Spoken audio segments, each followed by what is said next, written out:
दोस्तों, दुनिया में ऐसी बहुत सी मूवीज बनाई जा चुकी हैं जिनमें खतरनाक और खूंखार नजर आने वाले समुद्री लुटेरों को दिखाया जाता है। हालांकि फिल्मों में इन पायरेट्स को देखकर ज्यादातर लोगों को यह लगता है कि ये कहानियां काल्पनिक होती हैं और इनका दूर दूर तक सच्चाई से कोई नाता नहीं होता है। लेकिन सच बात तो यह है कि जिस तरह के समुद्री लुटेरे हमें फिल्मों में दिखाए जाते हैं, ठीक उसी तरह के खतरनाक लुटेरे सच में हुआ करते थे।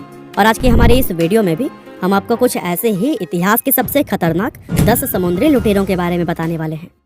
Number 10, Henry Morgan. दोस्तों, हेनरी मॉर्गन या फिर कहें कि कैप्टन मॉर्गन को इतिहास के सबसे मशहूर व कुख्यात समुद्री लुटेरों में से एक माना जाता है। अपने समय में उसका खौफ इतना ज्यादा हुआ करता था कि लोग उसका नाम सुनकर ही कांपने लगते थे। हालांकि इतिहास में कैप्टन मॉर्गन के शुरुआती जीवन की ज्यादा जानकारी नहीं मिलती है, लेकिन कुछ सोर्सेज से पता चलता है कि उनका जन्म सन 1635 में वेल्स के अंदर हुआ था। वो एक वेल्स प्राइवेटियर हुआ करता था जिसको अंग्रेज सरकार से स्पेनिश जहाजों को लूटने और तबाह करने का लाइसेंस मिला हुआ था। बताया जाता है कि सन 1663 से 1674 के बीच उसने न जाने कितने स्पेनिश जहाजों और शहरों को लूटा था और जिस भी टाउन को वह अपना शिकार बनाता था उसको पूरी तरह से बर्बाद करके रख देता। लगभग 10 साल तक इसी तरह से लूटपाट करने के बाद वह सन 1674 में जमैका चला गया, जहां उसने लेफ्टिनेंट गवर्नर के रूप में अपनी बाकी की जिंदगी बिताई। नंबर 9, थॉमस ट्यू। दोस्तों, थॉमस ट्यू एक प्रसिद्ध समुद्री लुटेरा था जिसने 17वीं सदी के दौरान अपनी लूटपाट से खूब आतंक मचाया था। बताया जाता है कि उसका जन्म 1649 में इंग्लैंड के अंदर हुआ था और अपने करियर की शुरुआत उसने भी एक प्राइवेटियर के रूप में ही की थी। लेकिन कुछ साल अंग्रेजों के लिए काम करने के बाद से वह एक समुद्री लुटेरा बन गया था। थॉमस ट्यू को बड़े बड़े खजाने लूटने का शौक था, इसीलिए वह बड़ी लूट करने के लिए बहुत लंबी लंबी समुद्री यात्राएं करता था। साल 1693 में लाल सागर के अंदर उसने एक भारतीय जहाज को लूटा था जो कि भारत से तुर्की के सफर पर जा रहा था। हालांकि उस जहाज पर लगभग 300 लोग सवार थे, लेकिन थॉमस ट्यू के हमला करते ही उन सभी ने उसके आगे घुटने टेक दिए थे और इस जहाज से उसने अपने करियर का सबसे बड़ा खजाना लूटा था, जिसकी कीमत लगभग 1 लाख पाउंड थी। और इसी तरह से सन 1695 में लूटपाट के लिए ही उसने मुगलों के एक 25 जहाजों के बेड़े पर भी हमला बोल दिया था, लेकिन इस हमले में उसको अपनी जान गंवानी पड़ी थी। थॉमस ट्यू समुद्री लुटेरों के लिए एक रोल मॉडल की तरह था, क्योंकि उस समय उसके नक्शे कदम पर चलकर बहुत सारे लोग पायरेट्स बन रहे थे। Number 8, Henry every. दोस्तों, हेनरी एवरी एक ऐसा लुटेरा था जिसको समुद्री लुटेरों का राजा कहा जाता था। बताया जाता है कि अपनी पूरी जिंदगी में हेनरी ना तो कभी गिरफ्तार हुआ और ना ही किसी के हाथ में आया। यही वजह है कि उसको इतिहास के सबसे चालाक समुद्री लुटेरों में भी शुमार किया जाता है। हेनरी का जन्म 1659 में इंग्लैंड के अंदर हुआ था और उसने अपने करियर की शुरुआत इंग्लैंड के शाही नेवी में काम करते हुए की थी, लेकिन ये नौकरी उसको कुछ खास पसंद नहीं आई थी, इसीलिए इसको छोड़कर वह एक लुटेरा बन गया। हेनरी ने साल 1695 में मुगलों के एक 25 जहाजों के बेड़े पर हमला किया था जो कि मक्का के सफर पर निकला था। और दोस्तों, आपकी जानकारी के लिए बता दें कि ये वही हमला था जिसमें मशहूर समुद्री लुटेरे थॉमस ट्यू की मौत हो गई थी। लेकिन हेनरी इस लूट में जिंदा बच निकलने और 6 लाख पाउंड का खजाना लूटने में कामयाब रहा था। और दोस्तों, आज के समय के हिसाब से देखें तो उस खजाने की वैल्यू लगभग 92 मिलियन पाउंड थी। और दोस्तों, इस खजाने को लूटने के बाद से हेनरी हमेशा के लिए कहीं गायब सा हो गया, जिसके बाद से उसको कभी भी नहीं ढूंढा जा सका। Number 7, William kid. दोस्तों, विलियम किड 17वीं सदी का एक मशहूर समुद्री लुटेरा था जिसका जन्म 1655 में स्कॉटलैंड के अंदर हुआ था। बताया जाता है कि शुरुआत में वो एक प्राइवेटियर हुआ करता था जिसको अंग्रेज सरकार द्वारा फ्रांसीसी जहाजों को लूटने और उन पर कब्जा करने का काम सौंपा गया था। अब पहले तो इस काम को वह सिर्फ सरकार के लिए करता था, लेकिन धीरे धीरे विलियम को इस काम में मजा आने लगा और कुछ ही समय में वो एक खतरनाक समुद्री लुटेरा बन गया। एक लुटेरे के रूप में विलियम ने बहुत सी बड़ी बड़ी लूटों को अंजाम दिया, जिसके चलते उसका नाम पूरी दुनिया में ही फेमस हो गया था। हालांकि साल 1701 में अंग्रेज सरकार के द्वारा उसको गिरफ्तार करके फांसी पर लटका दिया गया था। Number 6, Edward teach.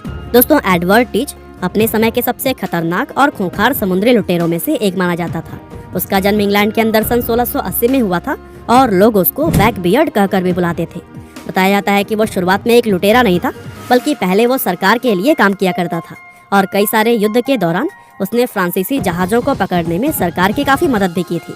लेकिन ये भलाई की जिंदगी उसको ज्यादा समय तक रास नहीं आई और वो नौकरी छोड़कर एक समुद्री लुटेरा बन गया। एक लुटेरे के रूप में उसने दुनिया भर में काफी नाम कमाया और लोगों में उसका खौफ ऐसा था कि वे उसका नाम सुनकर ही घबरा जाते थे। और दोस्तों, बताया जाता है कि pirates of the Caribbean film में ब्लैक बियर्ड नाम का कैरेक्टर भी एडवर्ड टीच से ही इंस्पायर होकर बनाया गया है। Number 5, Calico Jack. दोस्तों, कैलिको जैक एक शातिर समुद्री लुटेरा था जो कि 18वीं सदी की शुरुआत में क्यूबा और बहामास के समुद्री हिस्सों पर राज किया करता था। कैलिको का जन्म सन 1682 में इंग्लैंड के अंदर हुआ था और उसका असली नाम जॉन रैकहम था। अब यूँ तो जैक अपने तेज और शातिर दिमाग के लिए लोगों के बीच काफी मशहूर था, लेकिन एक चीज जिसने उसको पूरी दुनिया में फेमस किया था वो यह थी कि उसने अपने शिप पर पुरुषों के साथ ही 2 महिलाओं को भी अपने क्रू में रखा हुआ था। इन महिलाओं का नाम मैरी रीड और एनी बोनी था, जो कि इतिहास की सबसे फेमस महिला पायरेट्स मानी जाती हैं। दरअसल उस समय किसी महिला का एक लुटेरे के जहाज और उसके दल में शामिल होना बहुत ही ज्यादा दुर्लभ माना जाता था। ऐसे में जैक के जहाज पर एक साथ 2 महिलाओं का होना लोगों के लिए काफी हैरानी की बात थी। नंबर 4, फ्रांसिस ड्रैक। दोस्तों, फ्रांसिस ड्रैक सिर्फ एक समुद्री लुटेरा ही नहीं बल्कि एक एक्सप्लोरर, प्राइवेटियर, नेवी ऑफिसर और पॉलिटिशियन भी था, जिसका जन्म सन 1540 में इंग्लैंड के अंदर हुआ था। और बताया जाता है कि उसके अंदर जन्म से ही समुद्री जहाजों को चलाने की कमाल की काबिलियत थी और अपनी इन्हीं स्किल्स के चलते ही वो अंग्रेज सरकार के लिए एक प्राइवेटियर बन गया था। अंग्रेज सरकार ने उसको अपने दुश्मन स्पेन के जहाजों को लूटने और बर्बाद करने का काम सौंपा था और फ्रांसिस कई साल तक इस काम को बखूबी करता भी रहा। एक तरफ जहां उसके इस काम ने इंग्लैंड में उसको हीरो बना दिया था, वहीं स्पेन की नज़र में वो एक समुद्री लुटेरे से ज्यादा कुछ भी नहीं था। यहाँ तक कि स्पेन की सरकार उसके हमलों से इतना तंग आ गई थी कि उन्होंने उसके ऊपर 20,000 सोने के सिक्कों का भी इनाम रख दिया था। लेकिन इसके बावजूद भी फ्रांसिस कई साल तक लगातार अपने हमलों से स्पेन को नुकसान पहुंचाता रहा। पर दोस्तों, बताया जाता है कि साल 1596 में जब उसकी मौत हुई तो उसके साथियों के द्वारा उसको समुद्र में ही दफन कर दिया गया था। नंबर 3, एनी बोनी और मैरी रीड।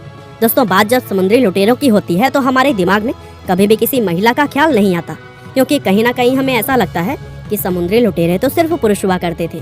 लेकिन दोस्तों, सच्चाई यह है कि इतिहास में सारे लुटेरे सिर्फ पुरुष ही नहीं होते थे, बल्कि उनमें कुछ महिलाएं भी शामिल होती थी। और दोस्तों, एनी बोनी व मैरी रीड ये दोनों उन्हीं महिला लुटेरों में से एक थी। एनी बोनी एक आयरिश महिला थी, जबकि मैरी रीड का ताल्लुक इंग्लैंड से था। ये दोनों महिलाएं 18वीं शताब्दी के कुख्यात लुटेरे कैलिको जैक की क्रू मेंबर हुआ करती थी, जिसके बारे में हम आपको पहले भी बता चुके हैं। अब कहने को तो ये दोनों महिलाएं थी, लेकिन इनकी चालाकी और ताकत के सामने बड़े बड़े लुटेरे भी अपने घुटने टेक देते थे। यही वजह है कि आज भी इन्हें दुनिया की सबसे चालाक और सबसे फेमस महिला पायरेट्स माना जाता है। Number 2, Howell Davis. दोस्तों, हावेल डेविस 18वीं सदी का एक ऐसा लुटेरा था जिसका करियर एक लुटेरे के रूप में बहुत छोटा रहा। दरअसल डेविस का जन्म वेल्स के अंदर सन 1690 में हुआ था और उसने अपनी जिंदगी के शुरुआती 28 साल एक आम और शरीफ इंसान की तरह बिताए थे। लेकिन इसके बाद से उसकी लाइफ में कुछ ऐसे बदलाव हुए कि वह एक समुद्री लुटेरा बन गया।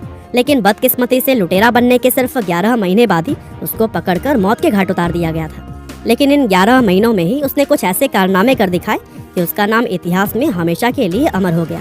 बताया जाता है कि इतने कम समय में ही उसने अंग्रेजों और फ्रांसीसियों के कुल 15 जहाजों को लूटा और उन पर कब्जा किया था, और इसीलिए आज भी उसका नाम दुनिया के सबसे मशहूर पायरेट्स में शुमार किया जाता है।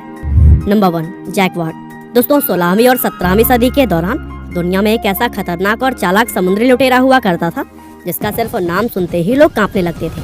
कहा जाता है कि समुद्र के जिस हिस्से में इस लुटेरे का बसेरा हुआ करता था वहां से गुजरने की भी कोई हिम्मत नहीं कर पाता। असल में जिस लुटेरे की हम बात कर रहे हैं उसका नाम जैक वार्ड था, जिसके बारे में कहा जाता है कि pirates of the Caribbean movie के अंदर कैप्टन जैक स्पैरो का किरदार भी आधारित है। दरअसल जैक भी पहले सरकार के लिए ही काम करता था, लेकिन आगे चलकर वह किस तरह से एक समुद्री लुटेरा बन गया और इस्लाम धर्म कबूल कर ली, इन बातों को जानने के लिए आप जैक वार्ड की पूरी वीडियो देख सकते हैं, जो कि आपको लाइव हिंदी चैनल पर ही मिल जाएगा। और इस वीडियो का लिंक भी मैंने डिस्क्रिप्शन और कमेंट में पिन कर दिया है। तो दोस्तों, यह थे 10 सबसे खतरनाक समुद्री लुटेरे। यह वीडियो आपको कैसी लगी हमें कमेंट करके जरूर बताइएगा। आपका बहुमूल्य समय देने के लिए बहुत बहुत धन्यवाद।